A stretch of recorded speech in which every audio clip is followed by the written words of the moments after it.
வணக்கம். இன்னைக்கு நம்ம எத பத்தி பார்க்க போறோம்னா, பாக்ஸ் மாடல்னா என்னன்றத பத்தி தான் பார்க்க போறோம். நம்ம HTML எலமெண்ட்ஸ எப்பவுமே நம்ம ஒரு பாக்ஸா கன்சிடர் பண்ணிக்கலாம். நான் ஏன் பாக்ஸா கன்சிடர் பண்ணிக்கலாம் அப்படின்னு சொல்றப்போ, அந்த பாக்ஸ்க்குள்ள எத மீன் பண்ணி சொல்றேன் அப்படின்னா, அதோட டிசைன் அண்ட் அதோட லேஅவுட்ட தான் நம்ம பாக்ஸா பாக்ஸ் மாடல் அப்படின்றத நம்ம சொல்றோம்.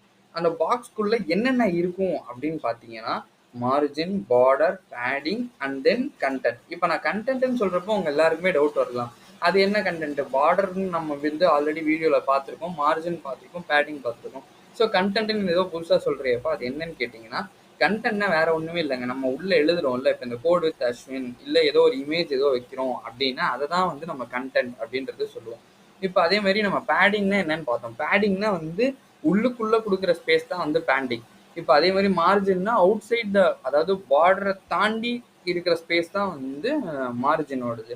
இப்போ பார்டருன்றது நமக்கு ஆல்ரெடி பார்த்துருப்போம், ஒரு ஸ்கொயரான ஷேப் நம்ம எப்படி வேணுமோ அந்த பார்டரை வச்சுக்கலாம் அப்படின்றது. இப்போ நீங்கள் பேடிங்க்கும் மார்ஜினுக்கும் உண்டான கிளியரான வித்தியாசத்தை நேற்று ஷார்ட்ஸில் போட்டிருந்தோம். பார்க்கலன்னா அதை மறக்காமல் செக் பண்ணி பாருங்கள். நான் ஐ பட்டன்லையும் கொடுக்குறேன். அதே மாதிரி பேடிங் பற்றின தனியான வீடியோ, மார்ஜின் பற்றின தனியான வீடியோவும் நம்ம சேனலில் இருக்குது. நான் அதையும் ஐ பட்டனில் கொடுக்குறேன். நீங்கள் அதை பார்க்கலன்னா இதை பார்த்துட்டு வாங்க. அப்போ தான் நான் என்ன சொல்கிறேன்றது உங்களுக்கு புரியும். ஓகே, இப்போ நம்ம எப்படி பாக்ஸ் மாடலை ஒரு எக்ஸாம்பிள் வச்சு பார்த்துடலாம்.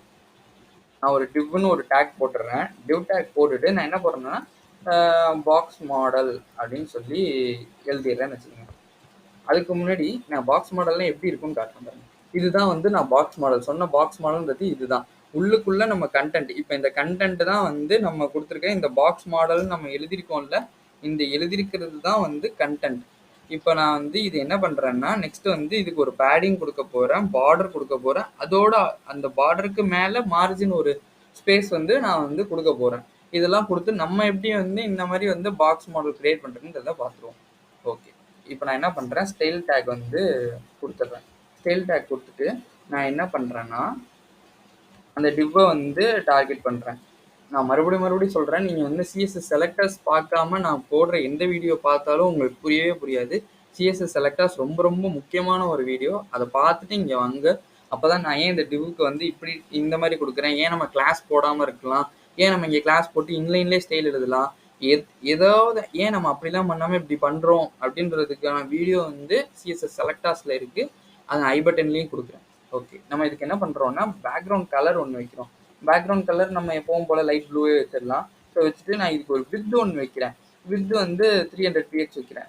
ஸோ இவ்வளோ தான் இருக்கணும், அந்த கண்டென்ட் இவ்வளோ தான் இருக்கணுன்றதை நான் டிசைட் பண்ணுறேன். அதுதான் வித்துன்றது. இப்போ நான் பார்டர் நெக்ஸ்ட் வைக்கிறேன். பார்டரில் என்ன பண்ணுறேன்னா நான் இந்த வாட்டி கொஞ்சம் 15 px வைக்கிறேன். 15 px வச்சுட்டு நம்ம எப்போதும் பிளாக்கே போடுறோம், நம்ம இன்னைக்கு வேறு ஏதாவது கலர் போடலாம்.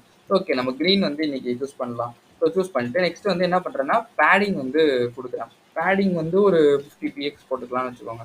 ஓகே, அடுத்து நம்ம மார்ஜின் கொடுக்குறேன். மார்ஜின் அது ஒரு 20 px வச்சுக்கலாம். ஸோ இதை வச்சுட்டு நான் சேவ் பண்ணிடுறேன். ஸோ நான் இங்கே ஏன் இந்த மாதிரி பார்டரு பேடிங்னா என்னன்னா, இப்போ நான் சொல்லியிருந்தேன்ல, இந்த பார்டருக்குள்ளே இருக்கு, பார்டருக்கும் கண்டென்ட்டுக்கும் ஸ்பேஸ் நம்ம கொடுக்குறோம்ல, அதுதான் பேடிங். இப்போ அதே மாதிரி பார்டருக்கு வெளியில நம்ம அந்த கொடுக்குற ஸ்பேஸ் தான் மார்ஜின். Okay, right. இப்போ ப்ரௌசரில் என்ன ரெண்டர் ஆகுதுன்றதை போய் பார்த்துடலாம். பார்த்தீங்களா, நான் சொன்னல இந்த பாக்ஸ் மாடல்ன்றது கண்டென்ட்டு. இந்த ப்ளூ கலர் ஸ்பேஸ் இருக்குல்ல, அது நம்ம கொடுத்தா பேடிங் ஸ்பேஸ். இது இந்த க்ரீன் கலருன்றது நம்ம கொடுத்த பார்டர். அதுக்கு மேலே இருக்கிற ஸ்பேஸ் நம்ம இங்கே லெஃப்ட்லேருந்து இந்த டாப்லேருந்து இதெல்லாம் பிரிஞ்சு போயிருக்குல்ல, அது நம்ம கொடுத்த மார்ஜினோட ஸ்பேஸ். இவ்வளோதான் பாக்ஸ் மாடல். இதை பற்றின ஏதாவது டவுட் இருந்தால் உங்களுக்கு கமெண்ட் பண்ணுங்கள், நான் கண்டிப்பாக ரிப்ளை பண்ணுறேன். இந்த வீடியோ பிடிச்சிருந்தா லைக் பண்ணுங்கள், ஷேர் பண்ணுங்கள், சப்ஸ்கிரைப் பண்ண மறந்துடாதீங்க. தேங்க்யூ ஃபார் வாட்சிங் திஸ் வீடியோ.